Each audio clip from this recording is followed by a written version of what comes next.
and I'm brain damaged. And yeah, I'm happy when people laugh at that because it sounds like a really stupid thing to say, but it's the truth. And I'll explain more about it as we go along, but the bottom line is I used to be the CEO of a rather large technology company, and things changed. And the reason they changed is thanks to something called multiple sclerosis. Does anybody know what that is? Yeah, there might even be a few people here who have got multiple sclerosis. Bottom line is, it's got 3 stages. It starts off with a relapsing remitting, which means you get bits and pieces of symptoms and then they go away, and then come back again and go away. But mostly they go away, which is great. But then it eventually moves on to secondary progressive, where you start getting what we call deficits. So you get a little bit of disability and it goes away. But some of it stays. And each time you get something, a little bit of it stays. So you progressively get more and more disabled. It then progresses into this one called primary progressive multiple sclerosis, which is the end stage. And that's when you get some kind of disability, and for everybody with MS it comes on differently. You might go deaf, you might go blind, you might get paralysis, you might become incontinent. The list goes on and on and on. But you get that symptom, and in the main, it sticks with you. So it's a chronic, degenerative, neurological disease that affects your brain and your spine. And in the main, it gets worse and worse and worse. Does anybody want to have a look inside me? That's the inside of my head.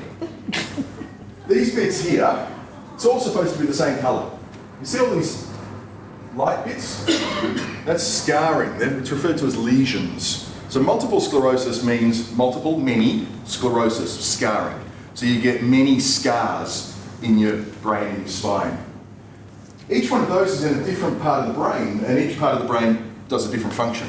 So depending on where someone gets it in their head, it might cause them blindness, or they lose their sense of smell. There's all sorts of different things happen. But suffice to say, once that scarring happens, it ain't going away. So whilst you can take medications that might slow down the progression of multiple sclerosis, and whilst you might be able to take medications that deal with the symptoms and help cover those up a little bit, ultimately that brain damage is forever and it ain't going away. And it will continue to get worse because there's currently no cure for multiple sclerosis. But you know the really great thing about my brain being damaged in this way? It means that when the zombie apocalypse comes, you guys are screwed and I'm okay, because they only want good brains, they don't want my brain. This is called the Expanded Disability Status Scale. Now I know you can't really read it properly, but the pictures kind of give you an indication of how we measure disability in the medical world. So most of you are hopefully at around about a 0. Maybe you've got a sore knee from doing something, maybe they put you at a 1, maybe. And then there's death right at the end there. I was measured on the EDSS 2 years ago. Where do you reckon I am on that scale? 3? Good guess. 5. 4. Say 1. 6. 6.5. The 6.5 puts me up here. Assistance required to walk and work, almost essentially restricted to a wheelchair. Screw that. I do a lap around the room, but I'm still fat. Look, with the multiple sclerosis, over time, it's caused me to accumulate deficits. And I was getting worse and worse. And my neurologist said to me, Jace, in about 3 months, give or take, you're probably going to be in a wheelchair. Nobody wants to hear that. Especially not, I mean, I don't consider myself to be young now, I'm still young up here, but I'm getting on. But you don't want to be that. You don't want to ever get there. That's me with my walking stick over 2 years ago now. Got a little horn on there because I still walked quite fast, even though I fell over all the time. But they were some of my symptoms. You know, I was losing my ability to speak. Sometimes I would drool. How's that? Short-term memory problems, couldn't remember things. Still have a bit of that. It's just getting old, I think. But pain. Pain is the big one. And pain in the extremities of my fingers and my toes. Pain in my cheekbones to the point where you want to tear away your skin because it just gets so painful. And perhaps for me, embarrassingly, I was out there. You know, when you're in a role of a CEO, it's as much about doing the work as it is about promoting the company. And my mental image was not of me with a walking stick, and I didn't want to get out there and go to network functions and so on and have a walking stick and be that disabled guy. I don't want to be known for that. I want to be known for the fact that I've got a great company and we do great work. Yeah, no. So, the way I looked at it was that multiple sclerosis stole a number of things from me. It stole my company, it stole my brain, and it stole my body. But what it didn't do was steal my determination. Determination to continue, determination not to call that the end of the road, determination that I was going to find a way to overcome this. But there was very few options left. I'd done my research. Yeah, I'm a layman, I'm not a medical professional, but if you get really determined about something, you learn a lot about it very quickly. So I learned a lot about multiple sclerosis, and I learned that there weren't a lot of treatments remaining. So I went and saw my neurologist, and he said to me, Jace, we've come down to very few options remaining. I can give you an experimental drug. Unfortunately, there is one small risk associated. There is the small chance of a massive brain infection. Or we can try medical cannabis. I went, you're a funny man for a neurologist. I'm not taking hard drugs. I've been brought up well. I understand that that's a gateway drug, and I do not want to be out there jonesing away for cocaine and heroin and LSD, which is where it's going to make me go. I know that because I've learned that my whole life. But he did the right thing, and he pushed me and he said, I want you to go away and learn about it. Well, within 24 hours, I'd learned a lot. And I discovered that I and you and everybody else have been lied to for the last 80 years about what cannabis is and how it works, what it does, and its danger. And you're going to have to excuse me, because I'm an unprofessional, I'm allowed to swear. So put your fingers in your ears if you don't like the occasional swear word. But the fact that we've all been lied to for so long is bullshit. You know, it goes beyond simple politics and bureaucracy, and it all comes back to stigma and people's obstinance. And I'm going to talk about it a little bit later on. I've got some more slides I'm going to show you which will talk about how angry I get about this sort of stuff. But importantly, I learned about medical cannabis, and I want you guys to learn a little bit about it as well. So I'm going to ask you the question, what is medical cannabis? And remember, I'm walking down a medical cannabis path here, not the recreational side. So whilst a lot of what I talk about applies to both, I'm talking more specifically about the medical route. So that's a bomb, and it's not medical cannabis. It's still a way of taking cannabis. That's a joint, also not medical cannabis, but some people use it for self-medication purposes. That's a vape, usually not medical cannabis, but sometimes it is, so it's all very complicated, and even doctors who are meant to be prescribing sometimes want to do this and they shouldn't, and they do and they don't. It's different all over the place, which is why they've started to standardise on some of the medicines that you get when you talk about cannabis. Because I've been asked about this before during these sorts of presentations, and people have said, well, there are other delivery forms, Jason. I did this slide. Not medical cannabis as medicine is not usually delicious. Now, this is medical cannabis, and no, it's not just CBD oil. There is a common misconception. Oh, you want to come on stage as well? You're welcome. Look, it's not just CBD oil. Medical cannabis is available as just CBD oil. But CBD oil is not medical cannabis. Medical cannabis comes in all different ratios. So, as Paul alluded to, you can have just CBD oil, you can have mainly THC, or, as I'm on, is an equal ratio of THC and CBD. When I moved on to a product that was primarily CBD, a lot of my deficits started coming back. So I had to move back onto the equal ratio of THC and CBD. And people have said to me, oh, Jace, but that means you're going to get high because it's got THC in it. And there's no denying that, yes, THC is a psychoactive chemical, and if you take sufficient amounts of it, you will be under the influence. It happens. But I'm not taking it for recreational purposes. If you want to walk down that whole path of getting a prescription and paying for it from a pharmacy, and you're taking it for recreational purposes, you're mad. You can get it cheaper elsewhere.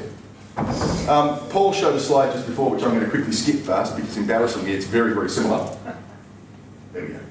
But there's the full list of all the side effects. When I did my research on medical cannabis, I learned that the list wasn't particularly long. It's funny because in some of the presentations we've just done around Australia, some of the doctors presented side effects such as dry mouth. Have you ever smoked a joint? It's not a side effect, that's the effect. Nonsense. I'm showing this slide because what medical cannabis did for me is much like what this man is about to experience. There is music there.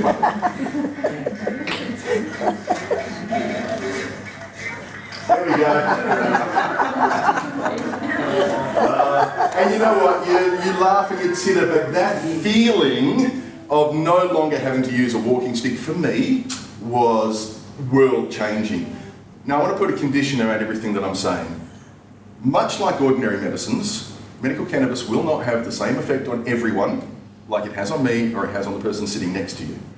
In much the same way that the way you're affected by your particular condition is not the same as the person next to you. And in much the same way that if I get a headache, I can take 2 tablets and it goes away, and for my wife, that doesn't happen at all. So, you know, even when we've got a medicine you can get over the counter, it's supposed to be a safe one, it affects different people differently. Body weight matters, how much you've eaten matters, there's so many different things. So please don't think that this is a panacea. It's not going to work the same for everyone. But the risk profile, from my perspective, is so low, it's worth trying. If it doesn't give you the effect that you're looking for, you can try a different brand, a different product, or you can just go back to your conventional medicines. There's not a lot to lose, apart from what's in your wallet or purse, but we'll get to that as well. So every time I do one of these presentations, I like to touch on the touchy-feely bit, as I call it. See, I'm an unprofessional, I'm allowed to do this. Importantly for me, and for the blokes in the room, you may just want to put your fingers in your ears at the moment because this is, you know, not a particularly blokey thing for me to say. But it allowed me to be the dad I want to be.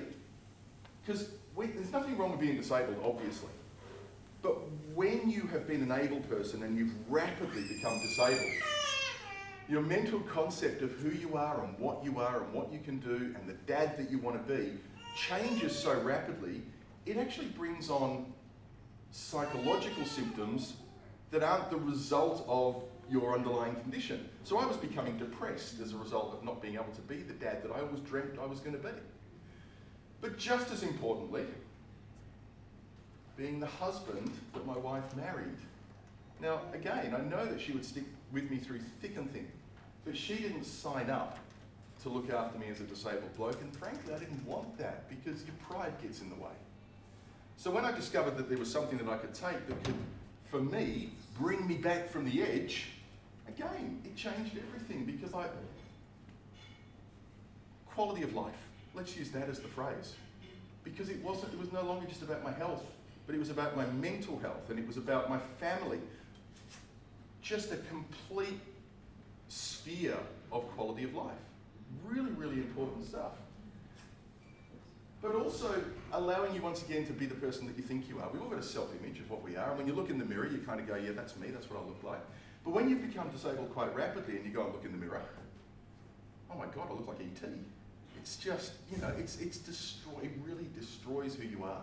So the fact that medical cannabis for me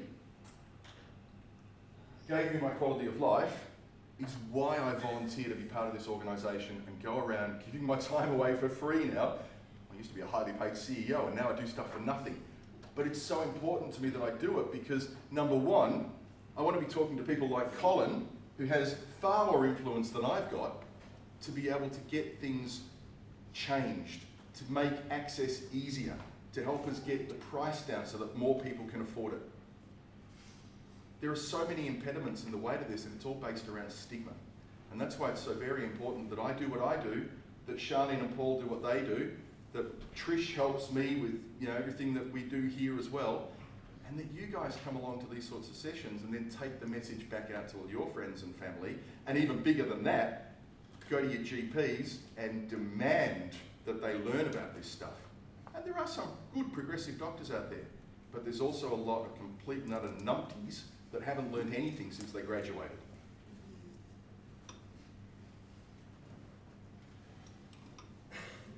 Medical cannabis is not going to fix me. It's not going to stop my multiple sclerosis progressing. That's going to continue. But it's doing a great job of treating my symptoms at the moment. And believe me, when you see some of my symptoms, and I still have bad days. I can still wake up of a morning and be 6.5 on that scale. But it's given me so many more good days than bad days. It allows me to do stuff like this. So it's a really, really powerful, yet really, really safe, natural drug to take. I was taking 7 different medications on a daily basis. So I was taking Lyrica, which some of you might be on. I was taking Endone, which is a form of OxyContin. I was taking an antidepressant. I was taking, anyway, look, short-term memory problems still. But 7 of them, I'm down to 1. So there's one called Cifrol. It's a Parkinson's type medication. I get the shakes of an evening. It's related to my MS, and it's probably not going to go away. It's one of those things that medical cannabis doesn't cover. I don't care. It's covered most of my symptoms, which is fantastic. And it's meant I'm no longer taking 7 drugs of which I don't know what the interactions are. You think about it. They talk about having contraindications between 2 different medicines, and they've done research to say you shouldn't take this with this. But what happens when you've got this and this and this and this and this and this? How do they interact with each other? I don't know. And I'm not willing to take that risk. And if I've got the choice not to take that risk, because I can reduce it back down to a leafy vegetable and a Cifrol, what choice do you think I'm going to make?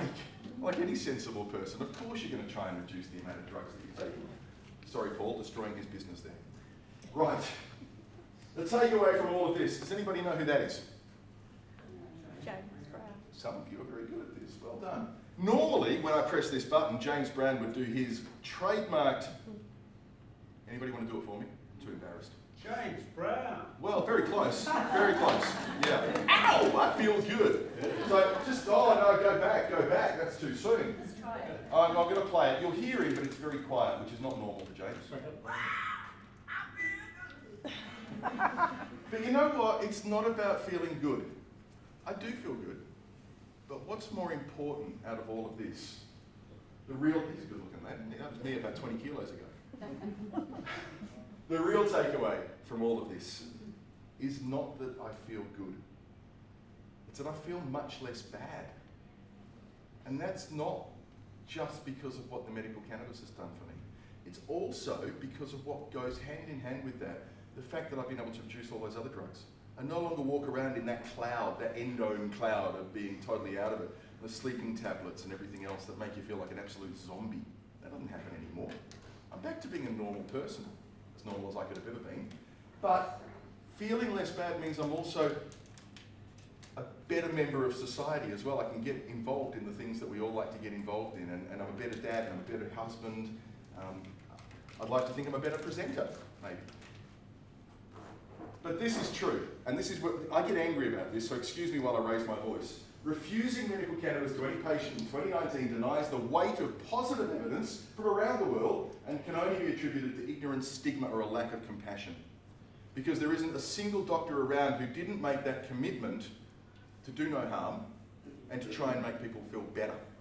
But they're not doing that. They would rather give you a script for Tramadol, or for OxyContin, or Lyrica, or some other dangerous chemical, before they're willing to consider medical cannabis. It's not entirely their fault. There are laws in Australia that we're looking and lobbying to change. And keep in mind, I'm a volunteer and I'm a part of Medical Cannabis Research Australia, and we spend all our time doing these sorts of seminars and lobbying and advocating to get these laws changed. We've had some seminars where we've had people in the audience who have been very much part of the recreational or the grow your own crowd, and I have sympathy for that. People want to break the law, that's entirely up to them as adults.